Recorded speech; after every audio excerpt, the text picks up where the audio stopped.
Hola, buenos días a todos y todas que nos están viendo el día de hoy, que están entrando a la página de IDEPSO.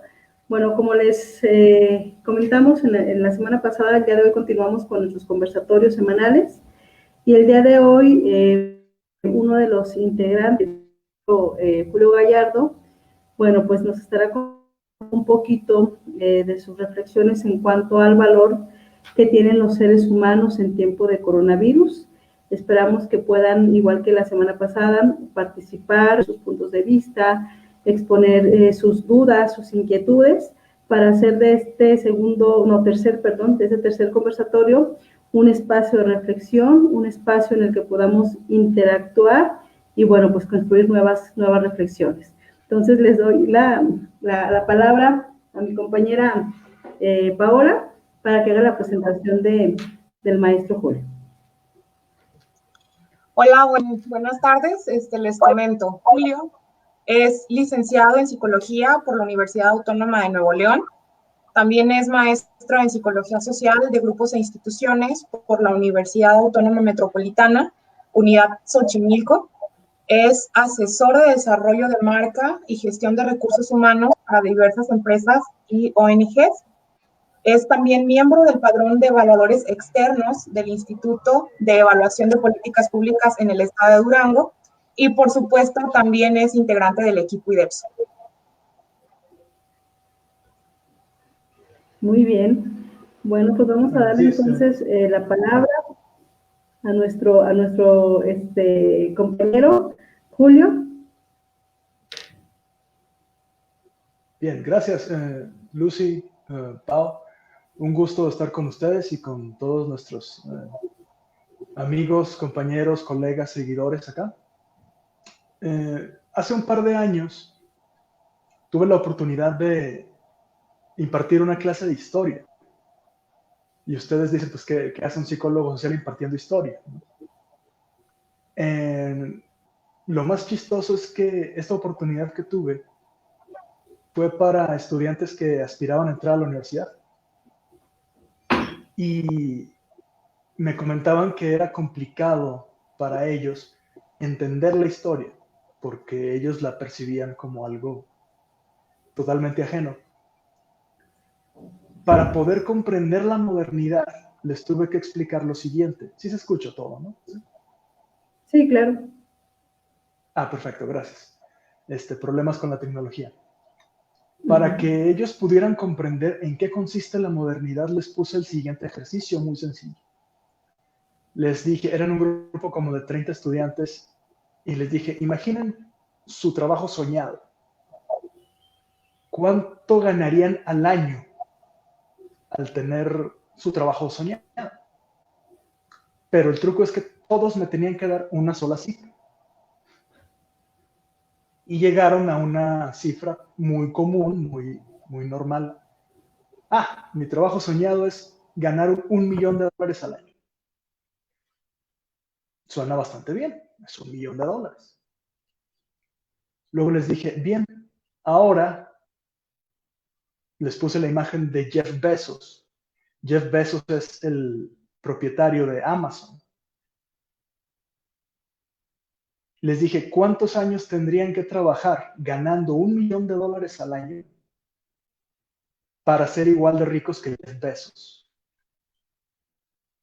Algunos me decían, no, 20 años, 40, etc. Les dije, saquen sus teléfonos y busquen a cuánto asciende la fortuna personal de Jeff Bezos. En aquel entonces, hace 2 años, la fortuna de Jeff Bezos ascendía a $68,000,000,000. Es decir, que cada uno de mis estudiantes tendría que trabajar 68,000 años para ser igual de ricos que Jeff Bezos. Todos se quedaron, por supuesto, en shock. Decían, ¿cómo es eso posible?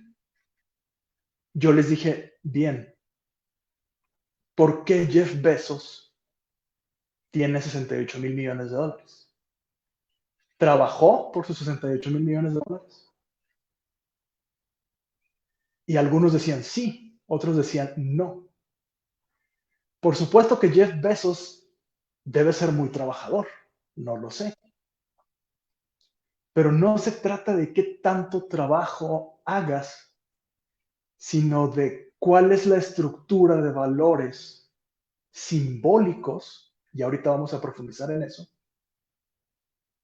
que permite o que genera que una persona pueda tener un valor financiero individual de 68,000 millones de dólares. Por cierto, hace 2 semanas se actualizó esa cifra a 128,000 millones de dólares.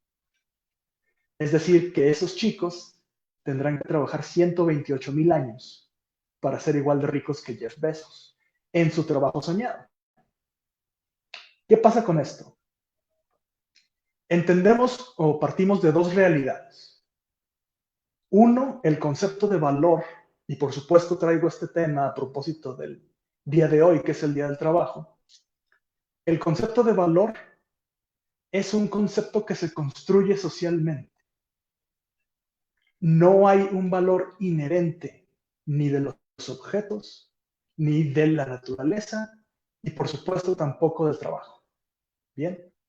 Y ese es uno de los 2 supuestos de los que parto. Y el otro supuesto del que parto es que la economía, como ciencia, no es una ciencia natural.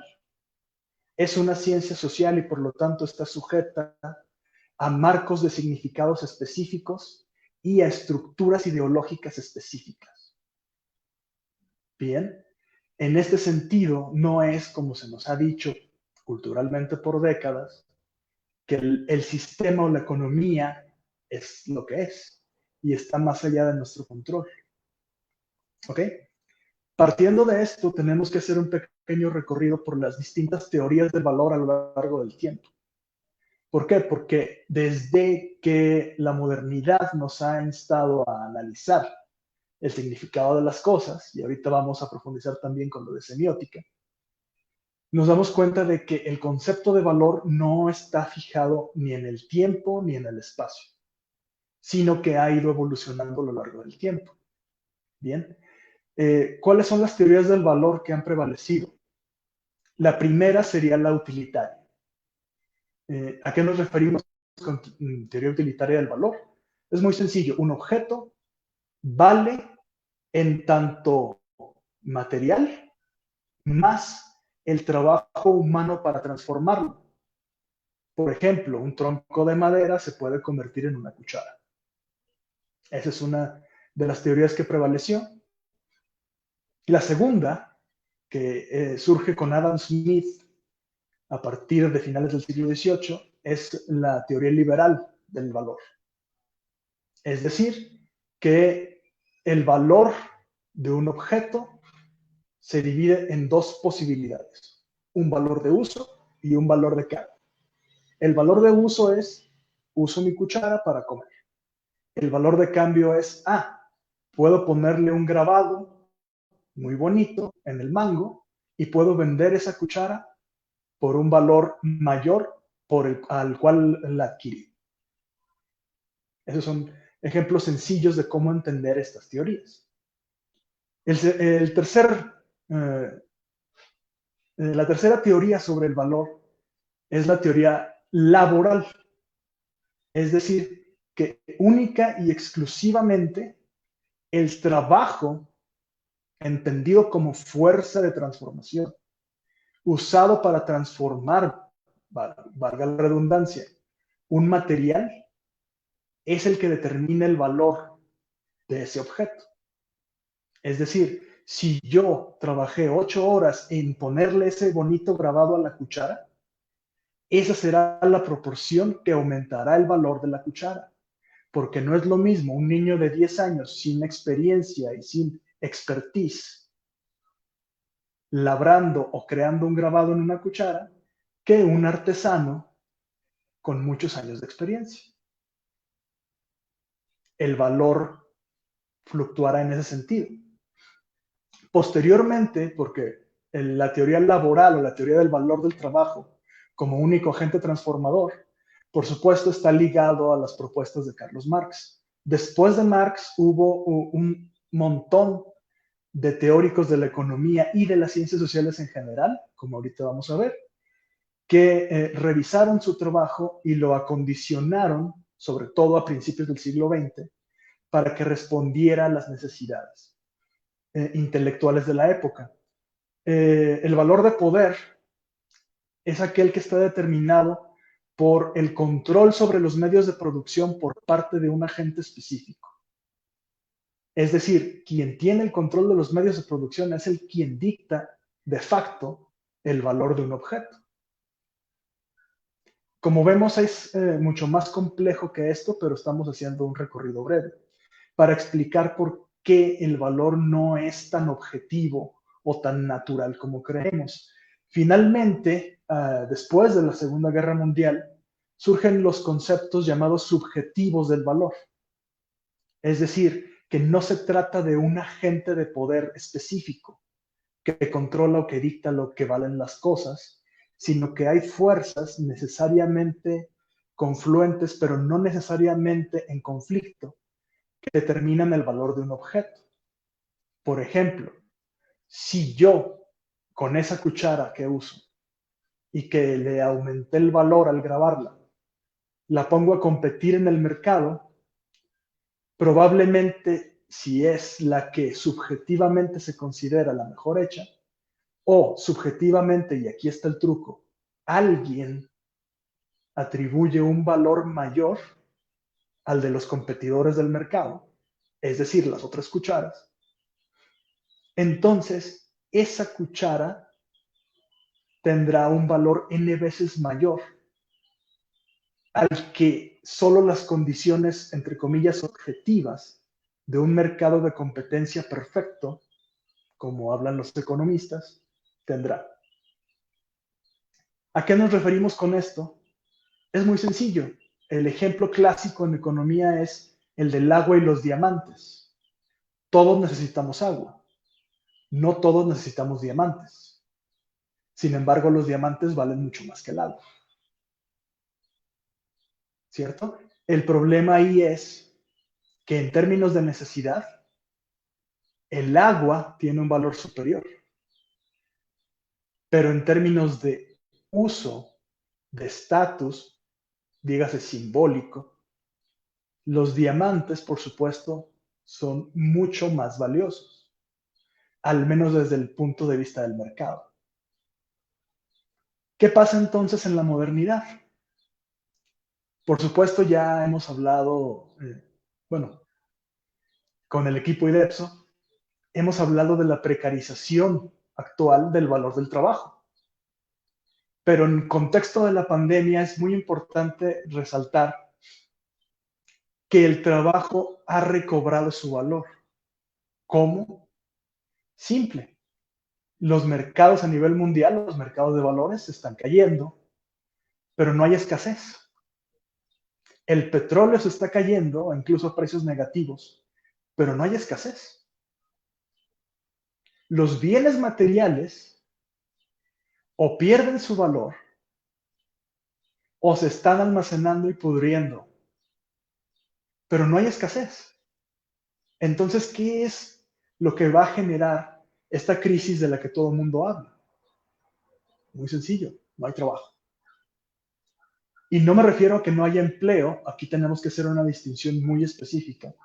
El empleo es el potencial de un mercado para ocupar a su gente en actividades productivas. El trabajo es la actividad productiva. Son los herreros, son los que trabajan en maquilas, son los que arman circuitos, son los profesionales de la salud. Esto es muy importante entenderlo porque nos da la oportunidad, y no hablo en un sentido optimista fácil como lo hacen otras personas, sino que la oportunidad que nos da esta pandemia es el de cobrar o recobrar la justa dimensión de lo que es el trabajo. Solo el trabajo puede crear valor real. Y por valor real me refiero a generar un satisfactor a necesidades fundamentales de los seres humanos, primero, y posteriormente crear satisfactores a necesidades societales. Todos necesitamos acceso a la información, estamos en el siglo XXI, pero no todos necesitamos un iPhone 11 con 8 cámaras y con slow motion. Bien, ese es el ejemplo más burdo que puedo encontrar, pero me parece que es el más efectivo. ¿Qué pasa entonces? Que hay todo un sistema, porque el capitalismo tardío lo que trata de hacer es depositar el valor de los objetos, de los bienes y del trabajo en un marco de significados exclusivamente simbólico. Hay que recordar que desde 1973 las economías globales desligaron el valor de sus monedas del precio del oro. Y eso es también una pequeña perla de historia ahí. Es decir, que desde 1973, hace casi 50 años, las economías mundiales no están sustentadas en un bien material real, sino que corren a partir del potencial de pago de deuda. ¿A qué nos referimos con esto? Bien, un ejemplo muy claro. A ti te pagan vía tarjeta nómina. Y estoy hablando, por supuesto, a cualquiera de nuestros amigos que nos ven. Te pagan por tarjeta nómina, tu sueldo mensual o semanal o quincenal.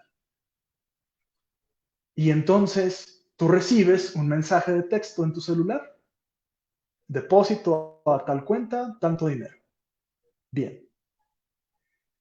Lo que haces porque tienes antojo, ¿no?, es comprar un dispositivo electrónico de moda o un par de buenos pantalones o de buenas blusas en Amazon.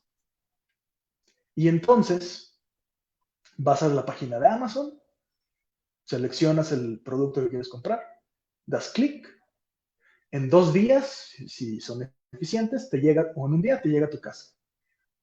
Adquiriste un bien sin tocar un centavo. Ganaste tu dinero, te lo pagan, llega tu tarjeta virtual, compras el producto a partir de un contrato virtual con un proveedor, pagas de forma virtual al proveedor y el proveedor en el mundo real te hace llegar el bien o producto. ¿Qué pasó? Lo que pasó fue que tanto tu empleador como tú, como tu proveedor, contrajeron una microdeuda enteramente simbólica, sin ninguna conexión con un objeto real que le diera valor o sustancia a las transacciones comerciales que hiciste. Ese es el capitalismo tardío. Y tú puedes decir, bueno, sí, pero yo trabajé para ganar ese dinero. Y te pregunto, ¿es dinero? Es valor, eso sí, porque el producto que adquiriste y el esfuerzo que hizo la persona que te entregó a tu domicilio el par de pantalones o las blusas o el celular, es trabajo. Pero ¿en qué se está sustentada la transacción? En valores enteramente simbólicos. La pandemia ha evidenciado esta realidad.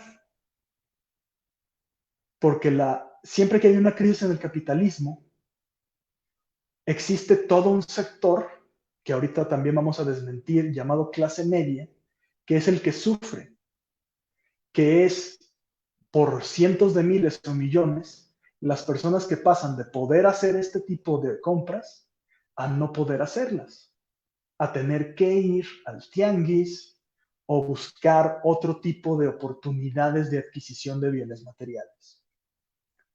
En este sentido, es importante mencionar que la intención detrás de este abandono de lo material Y el abrazo de lo simbólico no es accidental ni tiene que ver con una mera estrategia para poder dinamizar el capitalismo. Tiene que ver más con el desarrollo de estructuras de poder que se alimentan de las crisis. Históricamente, siempre que ha existido una crisis de un sistema económico, el sistema económico es desmantelado. El esclavismo, el feudalismo, el socialismo. El capitalismo, sin embargo, ha descubierto de alguna forma, y por el capitalismo me refiero a aquellos que dirigen el sistema económico, ha encontrado la forma de que ante cada crisis no sea el sistema el que entre en crisis, sino que sean los actores económicos los que se reorganicen o padezcan. Y entonces el capitalismo ha encontrado formas de seguir adelante.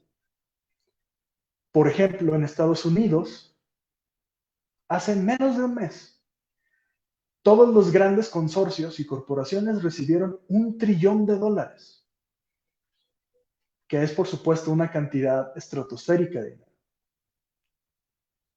Lo recibieron del gobierno y este rescate financiero se hizo exactamente igual que el ejemplo de la compra de pantalones o de blusas que acabo de describir. ¿Por qué? Porque el Departamento del Tesoro no tiene el dinero basado en un valor real, sino solo en el potencial de pago de deuda. ¿Qué pasa con esto? Las empresas reciben $1 trillón en apoyos, y por empresas me refiero incluyendo a Amazon. Por eso es que Jeff Bezos ahora vale 128,000 millones. Amazon, las petroleras, Exxon, ustedes nómbrenlas, $1 trillón. ¿Qué pasa? Reciben ese dinero, lo meten a la bolsa de valores para comprar acciones de sus empresas. Después algunas declararon quiebra y en el lapso de 3 semanas, 26 millones de estadounidenses fueron despedidos de su trabajo. ¿Para qué sirvió el rescate? No sirvió para que las empresas mantuvieran su planta laboral. Sirvió para que las empresas multiplicaran su valor de mercado. ¿Por qué? Porque cuando recibes $1 trillón, tu empresa, esta sube de valor en la bolsa. Y ese aumento de valor es más redituable que toda la producción anual de tu planta productiva o de tus empleados.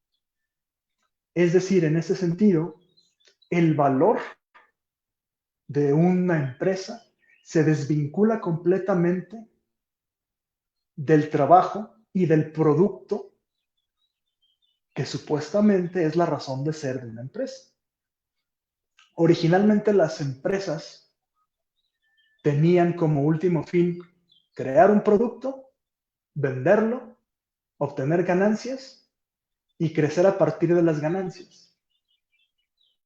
Ahora las empresas, sobre todo las grandes, porque hay que recordar que en el capitalismo la tendencia es que el pez grande se come al chico, es decir, las empresas grandes se vuelven más grandes y las pequeñas y medianas van desapareciendo, y ahorita vamos a ver por qué.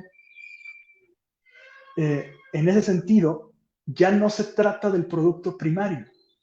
Un ejemplo nacional. El primer negocio de Televisa ya no es producir contenidos de televisión y ya no es recibir dinero de patrocinadores. El primer negocio de Televisa es comprar contenido, y por contenido no solamente me refiero a contenido de televisión, sino a contenido en general de medios, para invertir en esas empresas pequeñas que producen contenido y consolidar su valor de mercado. Por supuesto, esto es literalmente un castillo de naipes. Pero la idea de sostenerlo es generar un valor simbólico tan grande que el valor del trabajo sea cada vez más irrelevante. Por eso es que China ha incrementado su economía estratosféricamente. Bien, más allá de los ejemplos que he dado, ustedes pueden decir, bueno, ¿y esto a mí qué? ¿Cómo es que a mí me puede decir cuánto valgo en tiempos de coronavirus? Muy sencillo. Como mencioné anteriormente, el trabajo como actividad productiva es lo que últimamente sostiene las economías. La crisis que vivimos actualmente o que estamos por vivir, que va a empezar a pegarnos, nos pega menos en tanto comprendamos que no dependemos del capital, sino de nuestro potencial creador. Nosotros podemos quedar desempleados en cualquier momento, si es que trabajamos para una empresa. Podemos perder nuestra clientela si somos profesionistas independientes o pequeños empresarios, porque la capacidad adquisitiva se ve completamente disminuida cuando no hay circulante o cuando no hay libre circulación de personas en la calle para adquirir el producto que vendemos. Puede ir desde un café hasta un servicio de psicología. Bien, sin embargo, una vez que pase la crisis, tenemos que tener la plena conciencia de que es nuestro trabajo el que nos va a sacar adelante. No tenemos por qué, como lo quieren empresarios locales, y ustedes deben saber a quiénes me refiero, no tenemos por qué ir a pedir créditos personales bancarios para salir adelante. Lo único que tenemos que hacer es reconocer que somos parte de una clase trabajadora y que no estamos solos. Quienes trabajan, por ejemplo, perspectiva de género, sabrán que la unión entre similares, entre iguales, genera fortaleza entre iguales. Aquí lo que tenemos que reconocer es que, a diferencia del discurso capitalista, no somos una serie de grupos enfrentados y antagónicos entre nosotros, o no somos una suerte de estratos sociales.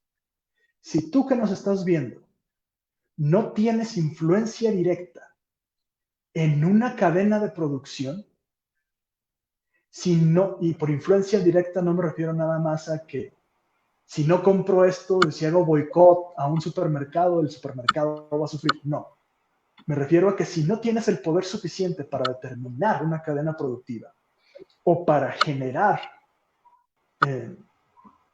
una cadena de consumo, o si no determinas el valor de un mercado o tienes palabra para determinar el valor de un mercado, eres clase trabajadora.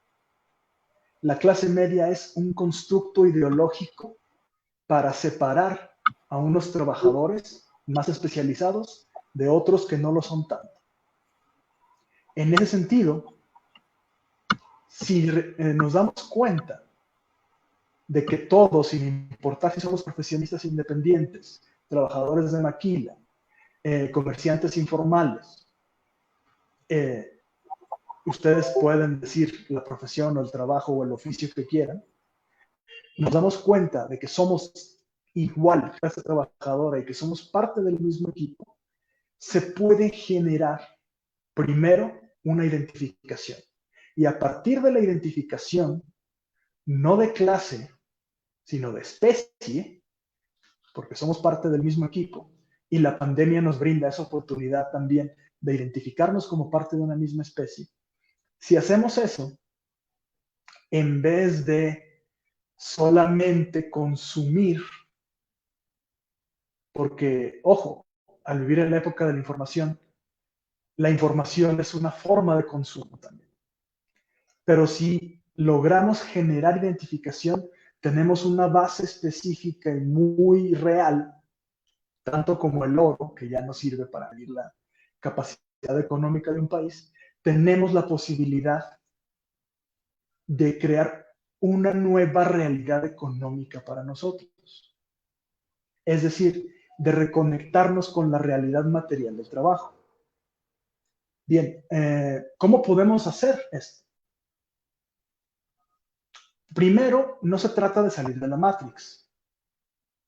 No es que haya toda una nieve o niebla de conspiraciones ocultas que nos mantienen esclavizados. No.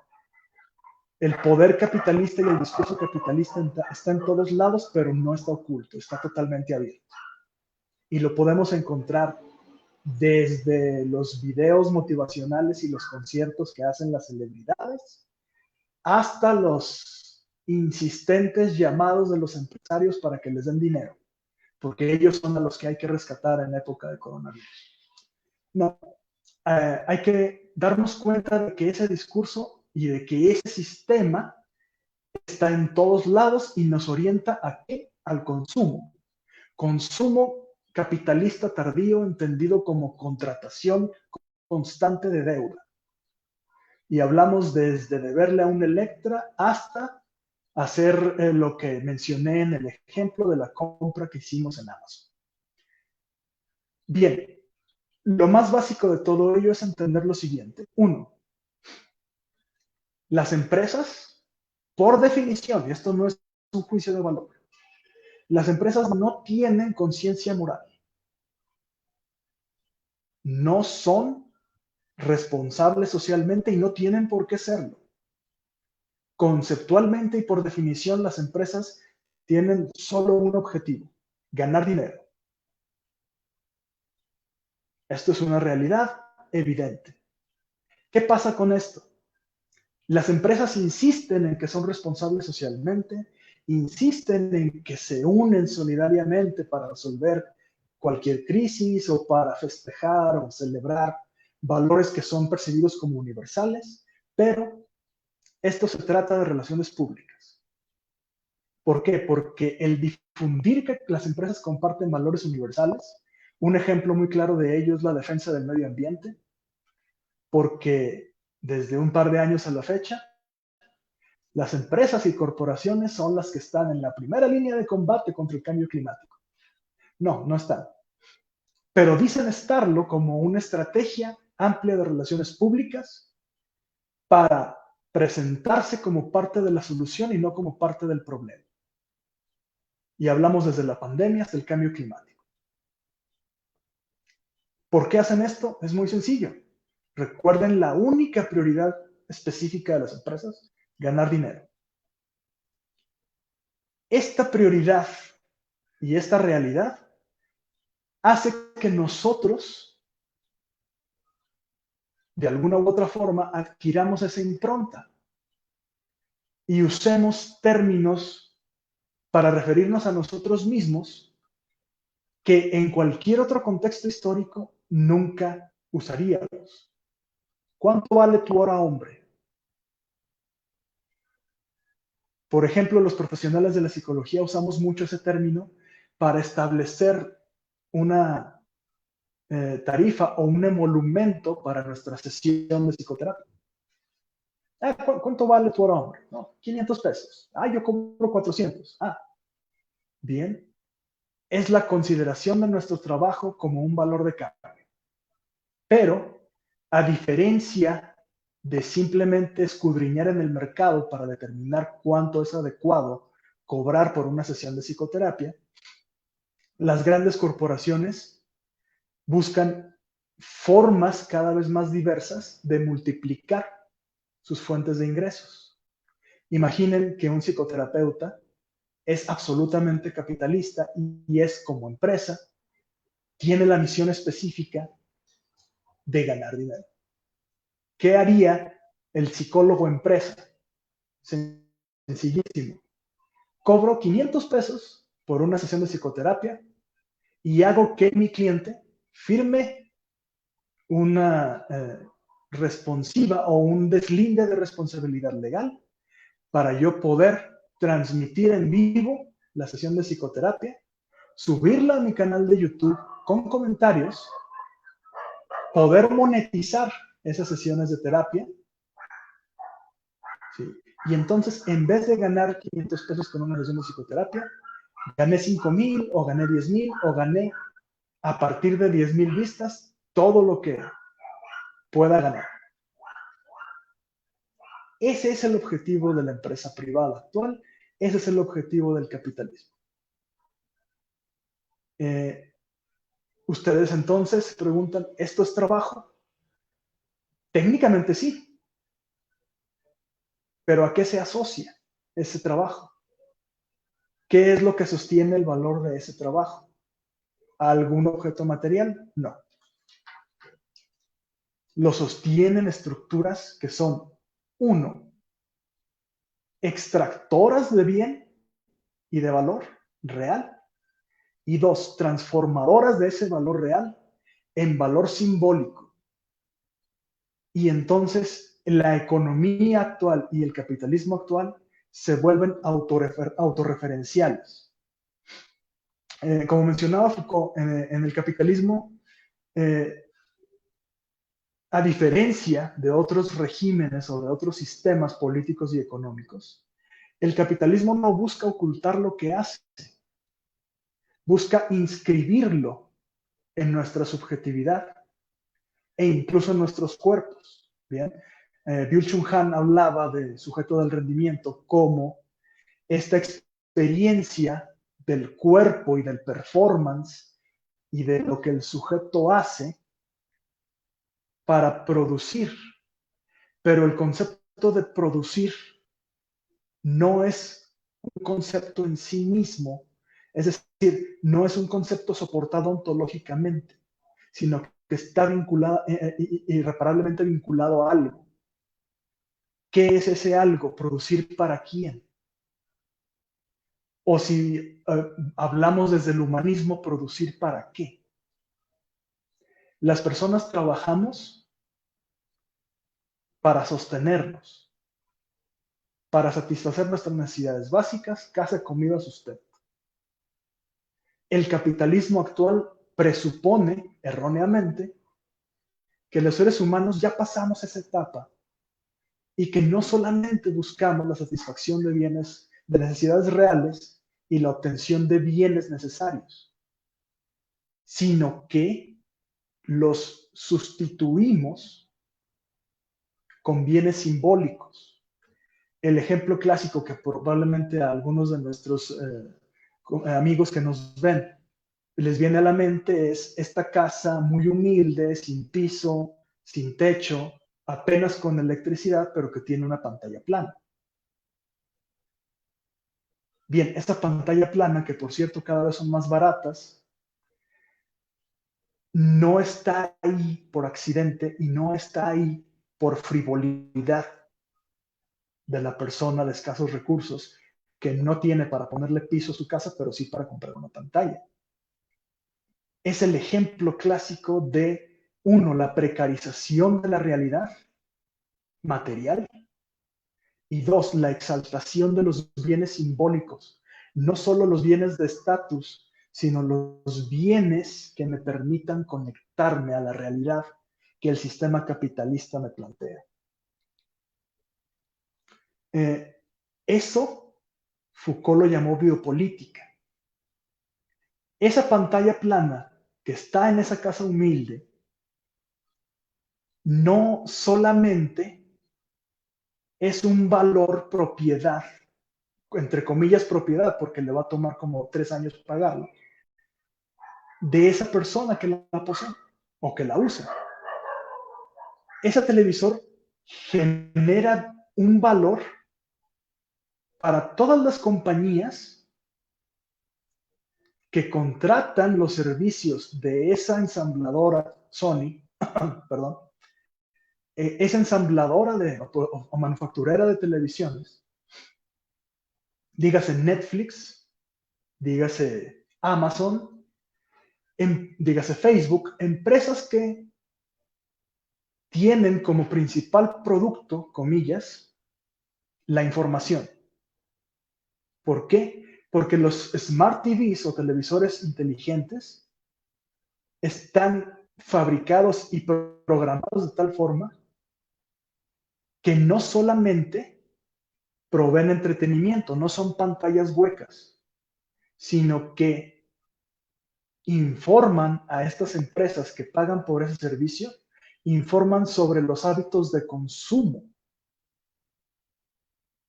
del poseedor o del usuario. Es lo que mencionamos hace rato. La multiplicación y la magnificación de los bienes de consumo y del potencial de deuda por encima o en lugar de el trabajo y potencial real de transformación de un bien material en un satisfactor de necesidades. Finalmente, vamos a establecer lo siguiente. Esta biopolítica, este discurso, esta inscripción de la ideología capitalista tiene fallas. No es universal, no es un marco de significados que tenga, que sea totalmente hermético o que no pueda desbordarse. El sistema tiene fallas. La cuestión con el capitalismo es su flexibilidad para absorber estas fallas. Sin embargo, son situaciones extremas, como una pandemia, lo que hace que esta posibilidad de absorción se disminuya dramáticamente o sea desbordada. Bien, por ejemplo, se ha con la pandemia desnaturalizado la desigualdad. ¿A qué me refiero con esto? A que la desigualdad ya no es parte integral del discurso de relaciones públicas de las corporaciones. Hombre, cualquiera puede comprar un Smart TV o cualquiera puede comprar una hamburguesa en Carl Jr. No se trata de desigualdad. Todo el mundo puede endeudarse. Sí, pero la salud es un bien real, insustituible y fundamental, el cual las corporaciones son incapaces de proveer de forma efectiva y el cual las corporaciones son incapaces de transformar su significado. Estoy enfermo y nadie me va a decir lo contrario. Por supuesto que hay intentos de hacerlo, ¿no? Lo vemos mucho en el debate actual en el sistema de salud en México y sobre todo en Estados Unidos. ¿Debe un gobierno hacerse cargo de la salud de todos sus ciudadanos? La respuesta desde cualquier punto de vista moral es sí. El debate consiste es, bueno, ¿quién va a pagar la cuenta? En una identificación como especie, la respuesta es muy sencilla, todos. ¿Por qué voy a pagar yo la enfermedad o el tratamiento para curar la enfermedad de otro? Porque ese otro y todos los demás harían lo mismo por mí.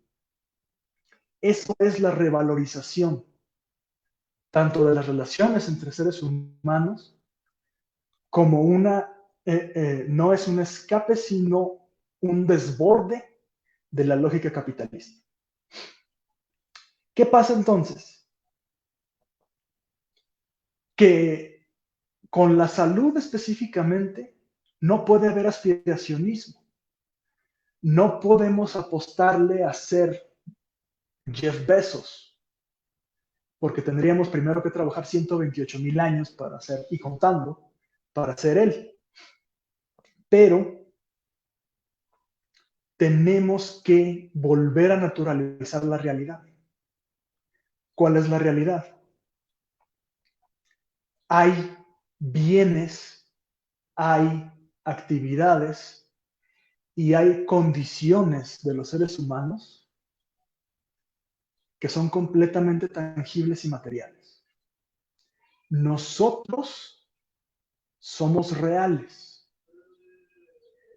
nuestra construcción simbólica puede estar basada en esa realidad, pero no puede, como dijo Jean Baudrillard, estar completamente desvinculada de la misma, porque entonces, al deslindarnos completamente de la realidad, ahí sí, no habría escape de un sistema de valores que nos explota y al mismo tiempo nos dice que somos libres.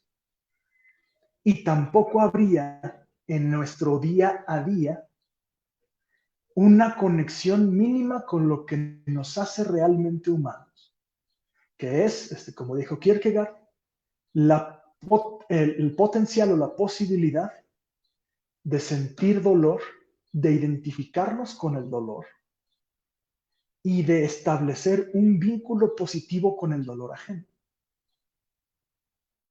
Este vínculo positivo con el dolor ajeno es el principio que en psicología normal llamamos empatía.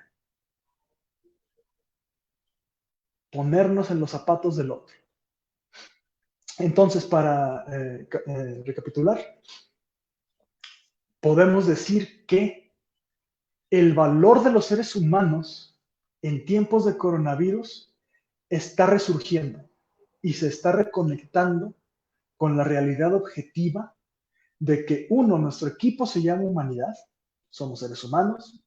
Dos, el sistema de valores actual, el sistema económico, el sistema político bajo el que vivimos, está crecientemente desvinculándose con la realidad y tiene que volver a vincularse.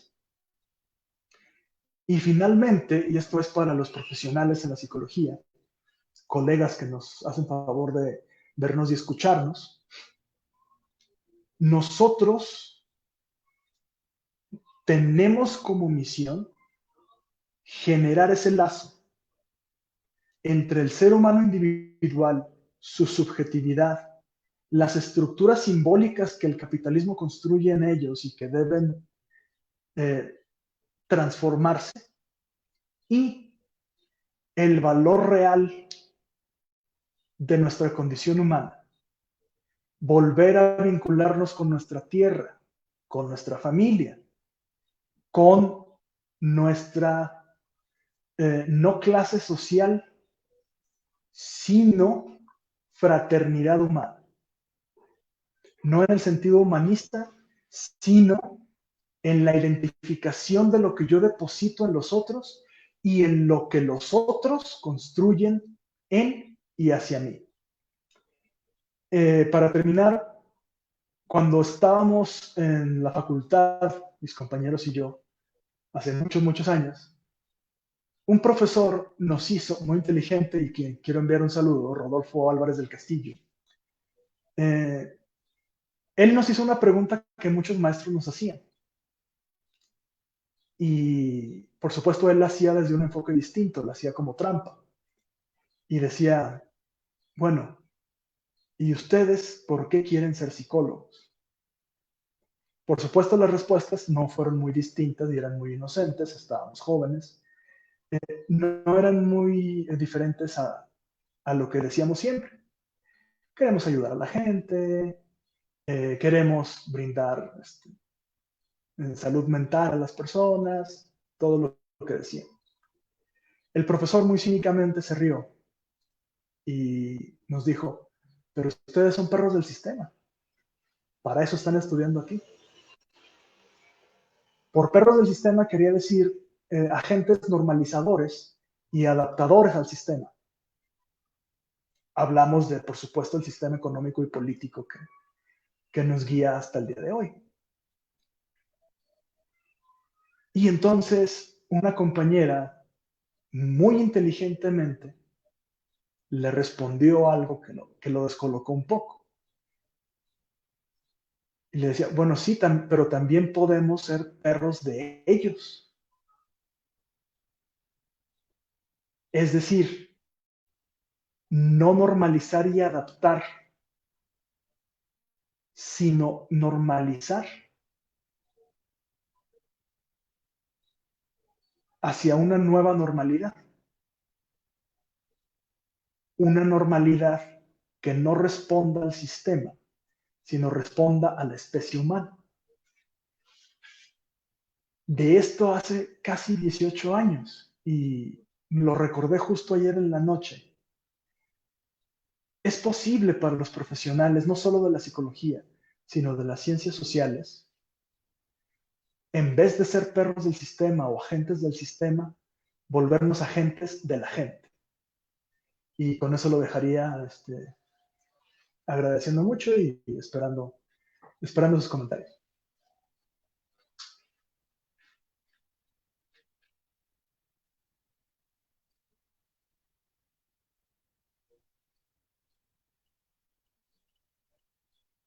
Bueno, no sé si me escuchan ya, ¿verdad? Se pierde un poquito la conexión.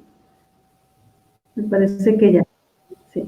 Muy bien. Bueno, pues muchas gracias, Julio. Creo que esto que nos propones en muchos nos hace reflexionar, precisamente como lo dice el mismo conversatorio, ¿no?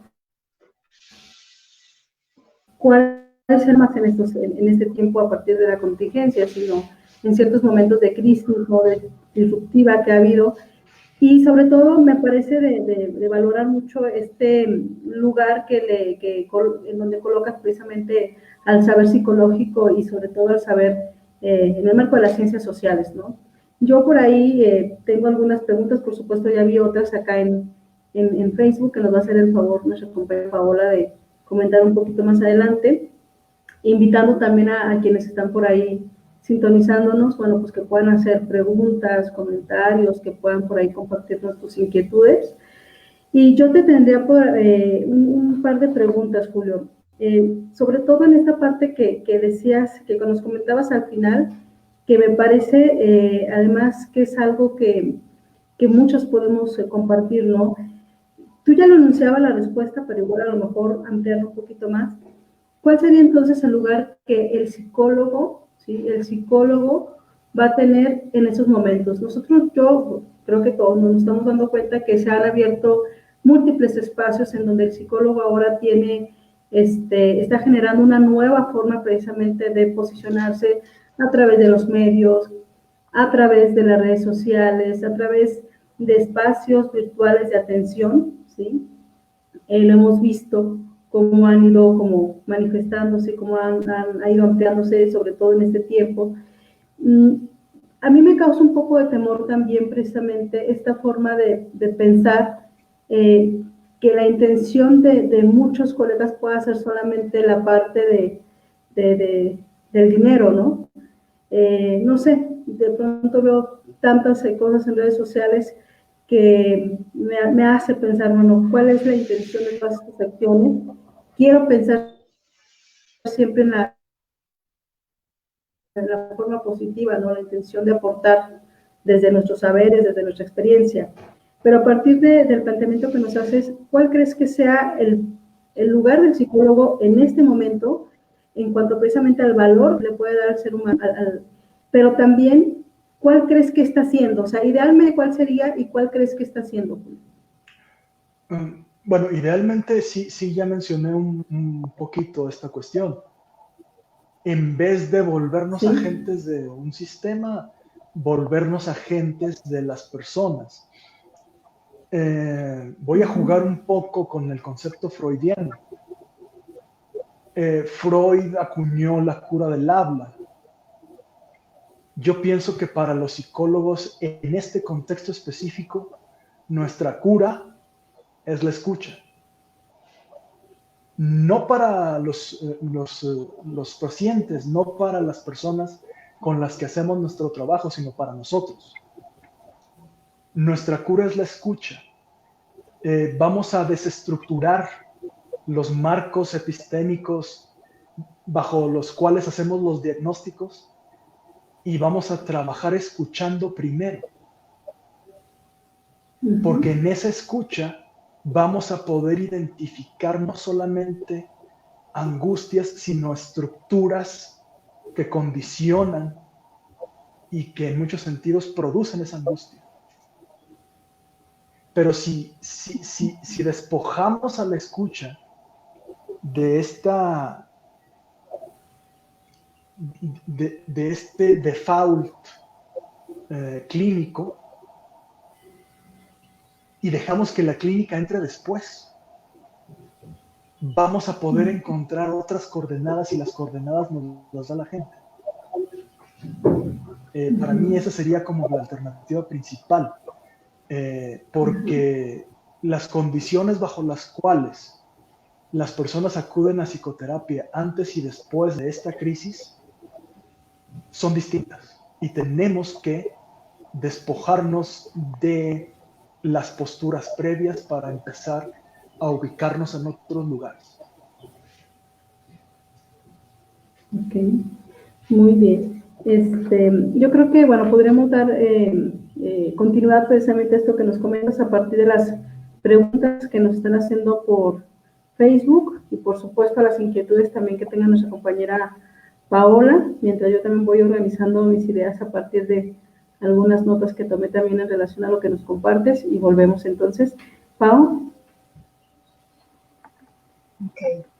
Bueno, lo primero es que Carlos Galván dice, entonces la contraposición se da solo por un intercambio de valores y no tanto la moneda en sí. Es la pregunta que tiene Carlos Galván. No sé qué le puedas decir, Okay. Julio, sobre esto. Ya, hay algo importante con el... Primero, la moneda entendida como objeto no vale nada. Tú agarras un billete de 200 o de 1000 pesos y es un objeto de papel rectangular con unos bonitos dibujos, no valen nada. Desde que se crearon las economías modernas, el valor de ese dinero, en realidad son vales, así como los vales de despensa o el vale todo que se usa para comprar aquí en Durango. Ese dinero estaba respaldado durante siglos en un valor específico, que es lo que se llama el estándar, y el estándar era el oro. Después de la Primera Guerra Mundial cambia al oro y la plata. Después, durante la Gran Recesión, en Estados Unidos se desvincula el valor del oro y esos vales dejan de ser vales y se vuelven pagarés. ¿Y quién va a pagar? El gobierno local. Cada gobierno nacional paga. En eso consiste el valor actual del dinero. Por eso el ejemplo que mencionaba sobre te depositan en tu cuenta, con ese depósito que te hacen, compras en Amazon, recibes tu compra, tu producto, y nunca tocaste un billete, y nunca tocaste una moneda. Es decir, el valor del dinero no está basado en la realidad, sino en la mera promesa de un pago de deuda o en la contracción eterna de una deuda. Ese es el valor real del dinero actualmente. Entonces, yo sugiero que agarren el dinero que tienen en su bolsillo y lo vean, porque en términos reales podría desaparecer en cualquier momento. Es como tener monedas viejas de los 80. Sí. Yo creo que nos pasa de pronto, ¿no? Cuando llega la quincena realmente ni siquiera tenemos contacto ya con ella, ¿no? Está el depósito, inmediatamente se difumina, ¿verdad? Muy bien. Bueno, esa es una realidad que tiene que ver más con la precariedad. Ah, bueno, también. No tenemos... no, exacto, sí. El problema, por ejemplo, lo que dije con los chavos es, ellos tienen la idea, o tenían la idea de que $1 millón al año es un sueldo soñado. Uh-huh. Y lo es, incluso para nosotros, ¿no? O sea, y el ejemplo de desigualdad y de precariedad, pues sí es muy desalentador. Pero tiene que ver con esto, ¿no? O sea, ¿en qué depositamos el valor? Uh-huh. ¿Cuántos de nosotros tenemos un iPhone? ¿Cuántos años lo pagamos, ¿no? Sí. ¿Pau? Así es, Julio. Hay otro comentario acá de Jackie Sanz. Sí. Dice lo siguiente. Entonces, se puede decir que vale por lo que hacemos laborales ya que como lo acabas de mencionar, el trabajo es la productividad y que solo el trabajo puede crear valor real. Entonces, ella te pregunta, entonces ahora con lo de la contingencia, ¿vale más nuestro trabajo convirtiéndose con más valor real que antes de toda esta situación? Ok, ojo, esa es muy buena pregunta. A lo que me refiero con la revalorización del trabajo es que primero tenemos que darnos cuenta de que la realidad ha sido desbordada. El sistema capitalista lo que está diseñado para que no nos demos cuenta del valor real de las cosas, ni del trabajo. Ellos lo van a tratar de trasladar hacia otras causas. Pero la causa de la crisis que viene es el hecho de que durante 2 meses o 3, el trabajo puesto en la producción de bienes reales se redujo.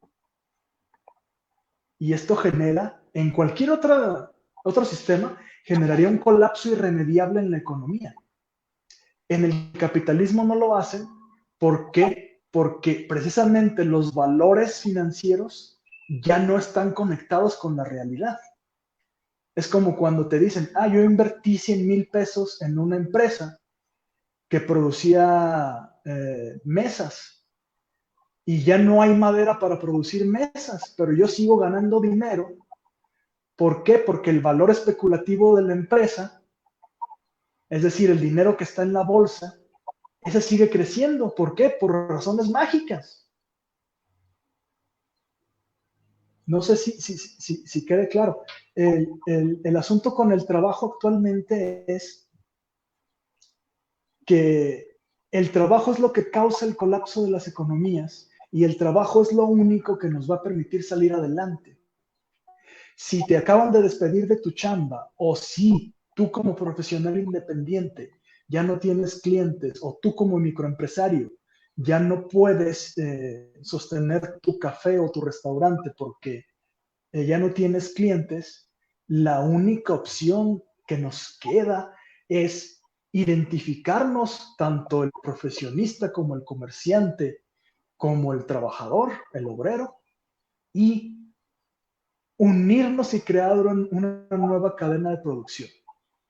Es decir, tomar en nuestras manos los materiales y crear una nueva cadena de valor. ¿Sabes qué? Vamos a comer nada más en la gordería de Doña Tenchita. Ok, pero entonces Doña Tenchita y todos sus clientes vayan al café de Don Roberto. Perfecto. Vamos a crear una fábrica de mesas nosotros para producir y vamos a surtir tanto al café de Don Roberto como a las gordas de Doña Tenchita. Y eso genera un microcircuito económico. O, en todo caso, una espiral. ¿Por qué? Porque va a haber cada vez más gente queriendo incorporarse a ese clúster productivo. Sé que es muy económico y muy poco psicológico, pero la parte de donde se crean los vínculos es en la que entra la labor del psicólogo social. Ok. Mira, hay otros comentarios acá que nos hacen llegar varias personas referentes al papel del psicólogo que tú planteaste. María Elena Martos nos dice, muy importante el planteamiento que se hace respecto a la postura del psicólogo ante esta situación, la trascendencia que tiene con las personas en las que esta crisis sanitaria ha exacerbado situaciones emocionales, tiene que abordarse desde el aspecto psicológico para atender situaciones de ansiedad, por ejemplo, es lo que nos menciona ella. Lisbeth Vázquez nos dice, yo creo que el papel del psicólogo es muy indispensable ante la pandemia. Carlos Galván, que te hizo una pregunta, pues te da las gracias por la aclaración a su duda. Y Jessica Reza nos dice que me parece que como profesionales de la salud mental estamos devaluándonos mucho. El aprovechar las redes sociales está perfecto, pero no desde el capitalismo. Siempre verlo desde la vocación. Desafortunadamente, no todas las personas pueden hacer algo para contrarrestar esta corriente sin fin, y pues nos manda saludos a todo el equipo IDEPSO. Gracias. Sí, sí. Oye, Julio, el último comentario en particular resuena mucho, sí. O sea, nuestra labor tiene que estar con la gente, no en una relación de capitalización, sino en una relación de colaboración. La mutualidad no es yo te curo, tú me pagas. La mutualidad es vamos a encontrar una alternativa para que la ansiedad se transforme en potencial creativo, en potencial solidario, en potencial comunitario.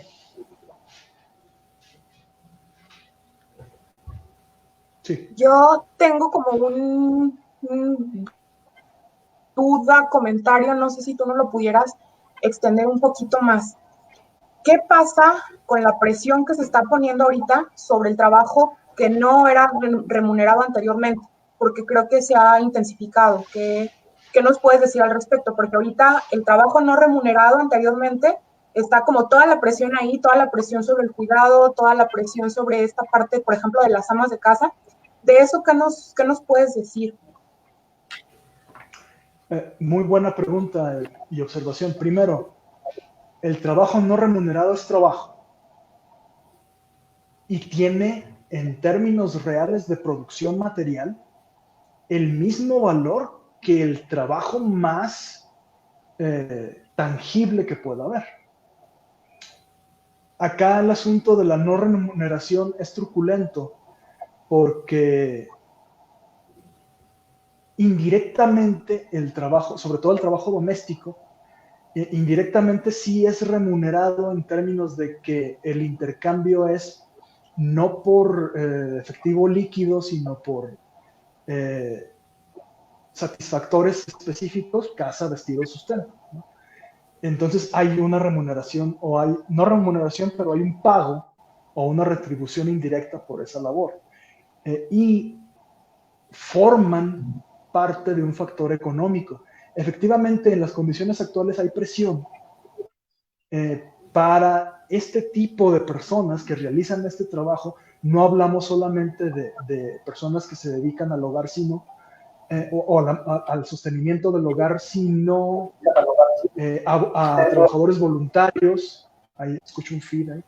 A trabajadores voluntarios, gente que colabora en cooperativas, gente que también está en la línea de batalla contra la pandemia, en prevención, etcétera. Ahí el asunto es hacer el énfasis de que no hay una remuneración, pero sí hay una recompensa. Y la recompensa ni siquiera tiene que ver con lo simbólico o con lo social o con este reconocimiento que en realidad pues vale lo mismo que conciertitos en línea, ¿no? No. La recompensa para este trabajo voluntario, que es en lo que se tendría que hacer énfasis, va a ser material. Va a ser, o debería al menos, ser material y estructural. Ustedes que están en la primera línea de combate contra la pandemia, ustedes van a estar en la primera línea al momento de reorganizar el trabajo ya profesional, por ejemplo. Ustedes que están en el hogar y que han tenido que reestructurar todas las actividades diarias porque tienen a toda la gente ahí. Ustedes son los primeros que van a ver las ganancias posteriores de la recuperación. Ese es el tipo de, no solamente mensaje, sino realidad que cooperativamente tendríamos que estar construyendo. Y en términos ya societales, meterle presión a los dueños del negocio, los gobiernos, para que empiecen a difundir esa realidad. Me parece que esa sería como la... Si se fijan bien, todas las alternativas pasan por la identificación de que estamos en el mismo equipo y de que tenemos que unirnos y crear las posibilidades en torno a esa unión. las acciones individuales son débiles. Pueden tener algún efecto, siempre puede ver la persona haciendo la huelga de hambre o protestando, pero nunca va a ser lo mismo una persona encadenada a un poste de luz en el centro haciendo huelga de hambre que 1,000 o que 50,000, o no va a ser lo mismo uno que 2, por ejemplo. Okay. Muy bien, muchas gracias, Julio. Voy a leer por ahí un par también de comentarios que están. Me parece interesante lo que nos comenta Jessica. Te leo el comentario, dice: el microcircuito económico suena muy hermoso, pero es poco real, porque en la crisis actual nos obligan a cerrar nuestras microempresas y consumir a los grandes tiburones que hay en estos días. Yo, bueno, lo pienso a partir de tu planteamiento que nos decías, que es, ¿qué vamos a hacer después, verdad? Después que pase esta crisis, que era lo que nos proponías precisamente, como esta nueva cadena del valor, ¿no? Como este microcírculo o espiral, ¿verdad? Pero no sé qué tengas tú que comentar ante este comentario de Jessica Reza. Sí, gracias. Saludos, Jessica. Sí, como mencionas, mi planteamiento es para después de la emergencia. Y efectivamente, o sea, hay condiciones de desigualdad que se recrudecen con la crisis. Pero aquí hay algo.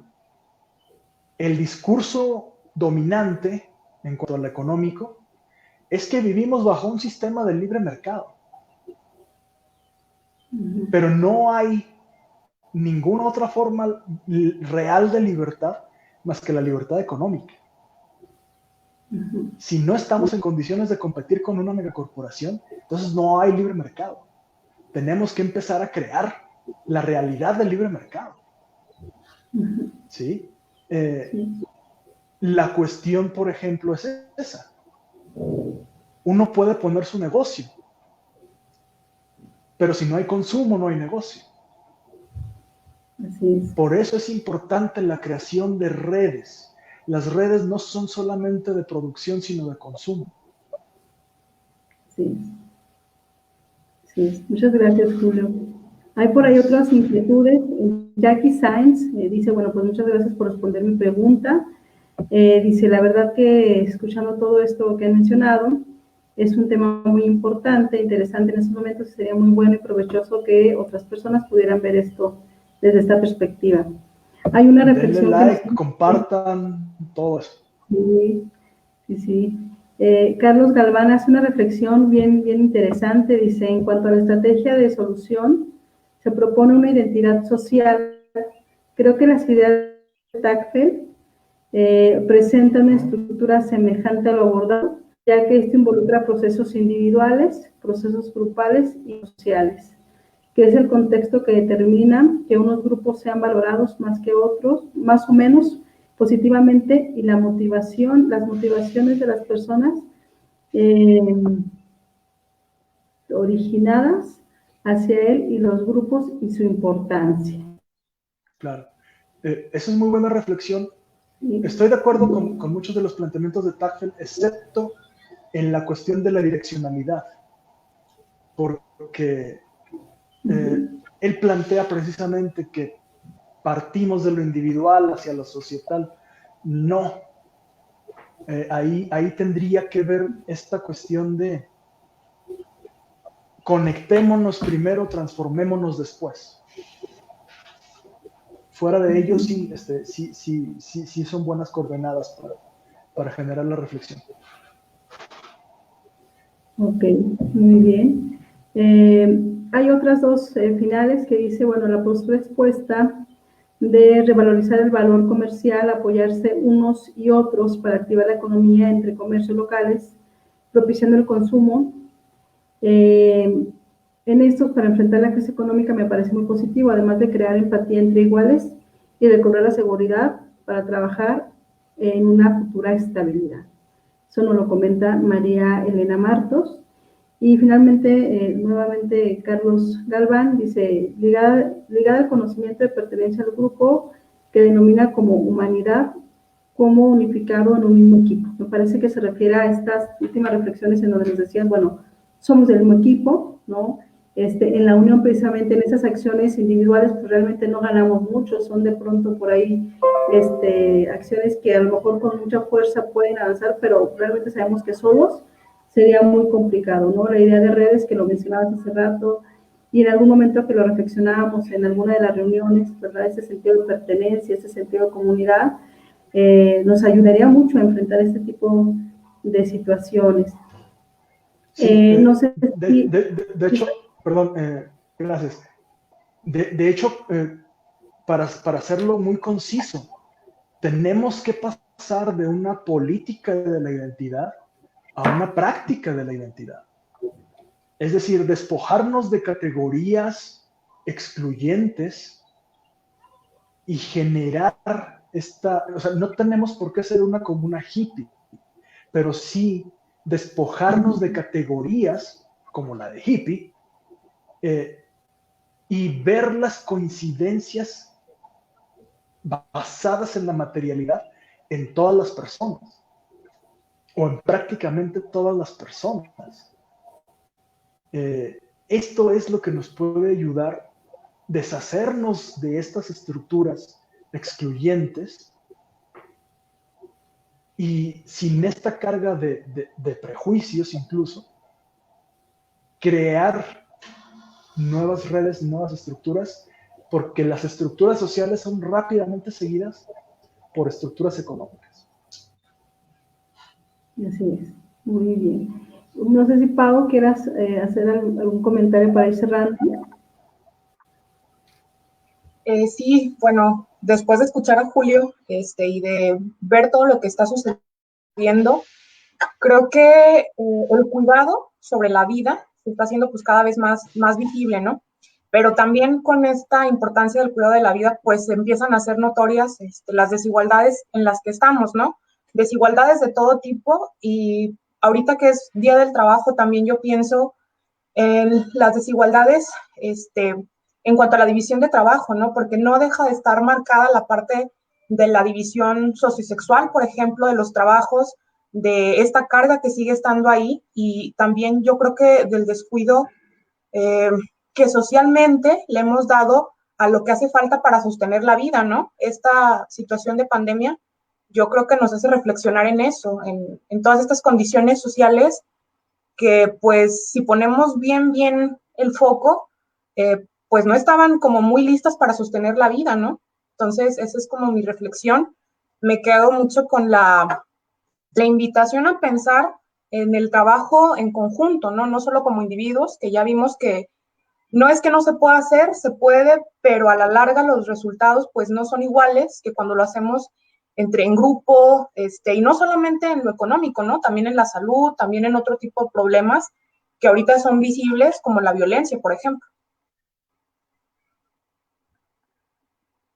Sí, es esta cuestión que mencionamos, ¿no? Categorías identitarias excluyentes van a traducirse irreversiblemente en una estratificación del orden social, del orden económico y del orden laboral. Si no replanteamos y honestamente nos deshacemos de estas categorías identitarias excluyentes, vamos a seguir naufragando y vamos a seguir en la precariedad, y se va a agudizar la precariedad en vez de solucionarse. Así es, así es. Julio, no sé si quieras hacer algún comentario del conversatorio del día de hoy.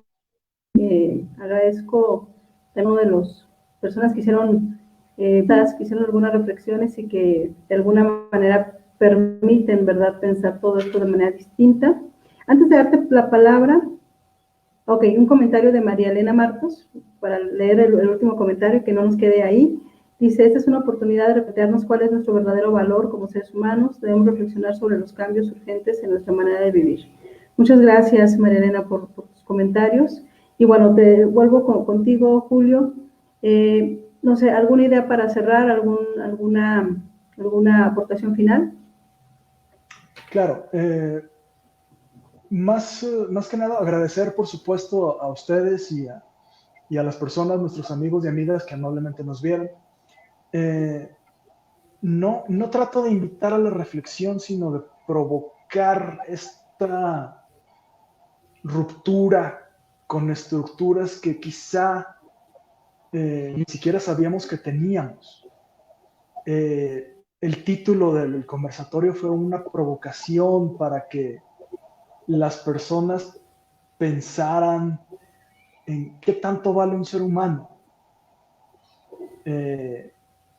Hay un sistema de salud que nos está invadiendo, en donde incluso las partes de nuestro cuerpo tienen un precio en moneda. Se cortó un dedo, se lo pegamos por 100,000 pesos. Claro. Tiene un tumor, se lo sacamos por 100,000 pesos. Tiene un tumor en el cerebro, se lo sacamos por 2 millones de pesos. Y pensamos que eso es normalidad. La idea es que dejemos de pensar que ese tipo de prácticas y que ese tipo de intercambios de bienes y servicios es natural o es normal o es justa. No tiene que ver con justicia, tiene que ver con una estructura extractiva del valor y que sustituye ese valor que nos extrae con valores simbólicos que no necesariamente responden a nuestras necesidades reales, sino que fabrican necesidades artificiales. Ese es el núcleo de lo que quisimos, de lo que quise trabajar con este conversatorio. Espero que se haya logrado, aunque sea parcialmente, y tener la esperanza en la fraternidad de los seres humanos, que podemos salir adelante, e invitar a la gente a que tenga paciencia por ahora y que al salir de esto salgamos transformados en nuestra mentalidad. Muchas gracias. Gracias, Julio. Y bueno, creo que para cerrar vale mucho la pena retomar estas últimas palabras que comentabas, ¿no? Y que es el núcleo de tu reflexión, ¿no? Pensar para poder generar una forma de transformar lo que estamos viviendo. ¿No? Me quedo también con tu idea de normalizar, ¿no? Hacia una nueva normalidad. Me parece que puede ser una gran oportunidad para quienes estamos en el área de la psicología, pero también de otras áreas profesionales que puedan aportar en este momento, ¿verdad? No irnos hacia normalizar, hacia esos preceptos que están marcados, sino buscar nuevas alternativas, nuevas posibilidades. Te agradezco mucho, Julio, como siempre, un miembro muy valioso, como todos, en IDEPSO. Gracias por tu aporte, gracias por esta oportunidad y por la provocación precisamente a pensar. Muchas gracias también, Pau, también por tus aportaciones, tu disposición. Y bueno, también saludos también al equipo IDEPSO que por ahí nos están también viendo. Janet, Lore, y que hoy tampoco no estamos todos, siempre nos aparecemos algunos en pantalla, pero en otras oportunidades estaremos también compartiendo con cada uno de quienes nos escuchan, quienes nos ven. Saludos a todos los que participan el día de hoy. Esperemos que el siguiente conversatorio también puedan sintonizarnos, hacer propuestas también si hay algún tema que a ustedes los inquiete, que quisieran que se pudiera abordar. Bueno, pues con mucho gusto lo pensaremos, veremos de la manera en la que podamos trabajarlo. Y bueno, pues pido buenas tardes a todos y nos vemos el siguiente viernes. Y bueno, pues tratemos, como es Julio, de estar en calma, de estar a la expectativa. Y bueno, nos encontramos el siguiente viernes a las 12 del día. Hasta luego.